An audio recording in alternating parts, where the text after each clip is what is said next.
blood moon or total lunar eclipse ay mangyayari ngayong March 14. Katapusan na nga ba ng mundo?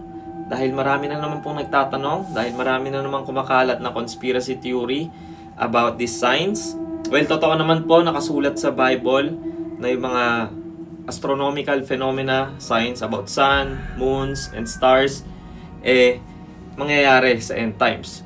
Kasi specifically itong blood moon po ay prophecy ni Joel sa book of Joel. The sun shall be turned to darkness and the moon to blood before the great and awesome day of the Lord comes. So yan yung biblical passage na ginagamit pag nagkakaroon ng ganitong mga phenomena, mga eclipse, lalo itong blood moon na to. At ito pa yung isa sa Luke. And there will be strange signs in the sun, moon, and stars. And here on earth, the nations will be in turmoil, perplexed by the roaring seas and strange tides. End of the world na nga ba? Dahil nakita natin, nakasulat naman sa Bible. Well, no? Malinaw rin sa Bible, sabi ni Jesus, He will come like a thief in the night. No one knows the day or the hour of His second coming. Not even the angels of heaven, no?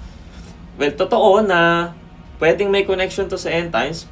Maaring signs yan, pero walang makakapagsabi na sa darating na March 14, yun na yun dahil ito ang mangyayari. Hindi.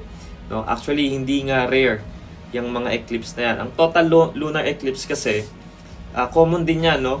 Ang total lunar eclipse, nangyayari yan kapag yung araw, yung Earth, diba? Yari, sinag ng araw, yung Earth, haharang siya dun sa sinag ng araw para hindi matamaan yung buwan. Kaya nagiging ganyan kulay niya. Habang yung solar eclipse, baliktad naman. No, yung buwan naman ang haharang sa sunlight para tumama sa Earth. Yun yung solar eclipse. Ito, total lunar eclipse, yung Earth ang humaharang sa sunlight. No?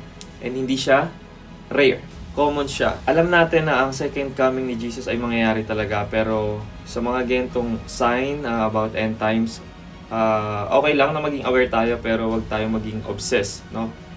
Focus tayo sa importanteng bagay, which is we need to share the gospel to lost people.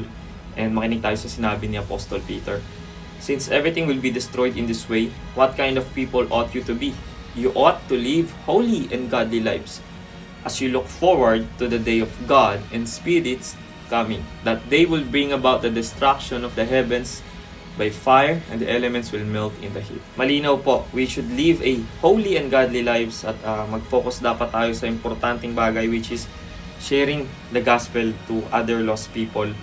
Dahil yun lang yung way para maging ready sila sa pagbabalik ni Jesus, diba? If anyone is in Christ, there's no condemnation, we are not under God's wrath, and there's no judgment. We pass from death to life, at ang pangako ng Diyos sa atin, He will give us eternal life. So ano pang purpose natin dito kung binigay na ng Diyos yung pinaka greatest gift na pwede nating matanggap, walang hanggang buhay kasama siya? Dapat i-share natin yung sa ibang tao. Kaya huwag kayo masyadong mag-worry sa ganitong mga signs. Di ba? Nilook forward nga natin ang pagbabalik ng Panginoon pero dahil sobrang buti ng Diyos, He doesn't want anyone to perish, but He wants everyone to repent. Kaya binibigyan niya ng pagkakataon yung ibang tao na marinig yung mabuting balita at tanggapin siya. At yun dapat ang ating gawin bilang mga Kristiyano. Amen?